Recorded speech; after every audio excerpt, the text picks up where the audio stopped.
আসসালামু আলাইকুম প্রিয় ডিফেন্সের চাকরি প্রত্যাশী ভাই ও বোনেরা, বাংলাদেশ সেনাবাহিনী এমডিসি সৈনিক পদের নতুন নিয়োগ বিজ্ঞপ্তির একটা সতর্কীকরণ ভিডিওতে আপনাদের সবাইকে স্বাগতম।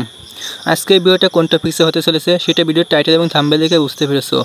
আজকের এই ভিডিওতে আমরা আলোচনা করব যে বাংলাদেশ সেনাবাহিনী এমডিসি সৈনিক পদের নতুন যে নিয়োগ বিজ্ঞপ্তি নিয়ে গুজবটা উঠেছে, এই গুজবটাকে আসলে সত্যি, এই সার্কুলারটি কি সত্যি প্রকাশ করা হয়েছে নাকি কোনো গুজব উঠছে, একটা মিথ্যা ভিডিও তৈরি করছে, ইয়ে নিয়ে কিন্তু আজকে পুরো ভিডিওটা আলোচনা করব। সো পুরো ভিডিওটা অবশ্যই মনোযোগ সহকারে দেখবে, আর ভিডিওটা ভালো লাগলে অবশ্যই একটা লাইক দিয়ে চ্যানেলটা সাবস্ক্রাইব করে দিবে। তো চলো আজকের মূল ভিডিওটা শুরু করা যাক। Subscribe to my channel.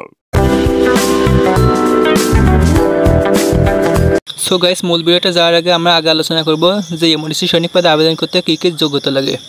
তো এখানে আবেদন করতে কিন্তু বয়স লাগে 17 থেকে 25 বছর পর্যন্ত। শিক্ষাগত যোগ্যতায় এসএসসি বা সমান পরীক্ষায় জিপিএ 2.00 পেয়ে উত্তীর্ণ হলে কিন্তু হবে। আর যারা ড্রাইভার পেশায় আবেদন করতে চান অবশ্যই আবেদন করতে পারবে, তবে এক্ষেত্রে কিন্তু অবশ্যই বিআরটি হতে মাঝারি যানবাহন চালানোর লাইসেন্স প্রাপ্ত হতে হবে এবং গাড়ি চালানোর পারদর্শী হতে হবে। গাড়ি চালানোর অভিজ্ঞ সম্পন্ন প্রার্থীদের কিন্তু অগ্রাধিকার প্রদান করা হবে। জাতীয়তা কিন্তু অবশ্যই বাংলাদেশের নাগরিক হতে হবে, শুধুমাত্র পুরুষ নাগরিকরা কিন্তু এখানে আবেদন করতে পারবে। শারীরিক যোগ্যতা ন্যূনতম, এখানে কিন্তু শারীরিক যোগ্যতা দেওয়া রয়েছে। এবার আমরা শারীরিক যোগ্যতা নিয়ে আলোচনা করব। এমডিসি সৈনিক পদে আবেদন করতে গেলে উচ্চতা লাগবে 5 ফুট 6 ইঞ্চি, ওজন লাগবে 49.90 কেজি বা 110 পাউন্ড, বুকের স্বাভাবিক অবস্থা লাগবে 30 ইঞ্চি এবং পরিশোধিত অবস্থা লাগবে 32 ইঞ্চি। চোখের স্বাভাবিক দৃষ্টিশক্তি চশমা ছাড়া 6/6 হতে হবে। স্বাস্থ্য পরীক্ষা অবস্থায় যোগ্য হতে হবে, অবশ্যই কিন্তু অবিবাহিত হতে হবে। প্রার্থীকে অবশ্যই সাঁতার জানতে হবে। তো এগুলো ছিল এমডিসি সৈনিক পদে আবেদন করার জন্য শারীরিক এবং শিক্ষাগত যোগ্যতা। এখন আমরা আলোচনা করব যে এই যে সার্কুলারটা প্রকাশিত করা হয়েছে, যে ভিডিও তৈরি করা হয়েছে, এটা কি আসলে সত্যি নাকি ভুয়া ভিডিও, সেটা আমরা আলোচনা করব।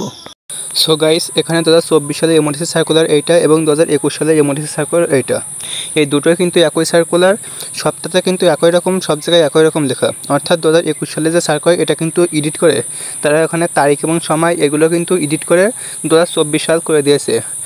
এটা কিন্তু একটা ভুয়া সার্কুলার। আসলে এমডিসি সৈনিক পদের সার্কুলারটা কিন্তু এখনও প্রকাশ করা হয়নি।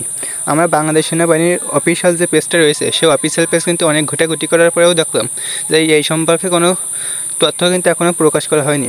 সো যারা যারা এইসব ভিডিও দেখছেন অবশ্যই এর থেকে দূরে থাকবেন, কারণ এগুলো কিন্তু সবাই ভুয়া ভিডিও। তো গাইস, এই ছিল আজকের ভিডিওটা কেমন লাগলো অবশ্যই কমেন্ট বক্সে জানাবেন। যদি ভালো লাগে অবশ্যই ভিডিওতে একটা লাইক দিয়ে চ্যানেলটা সাবস্ক্রাইব করে দিবেন।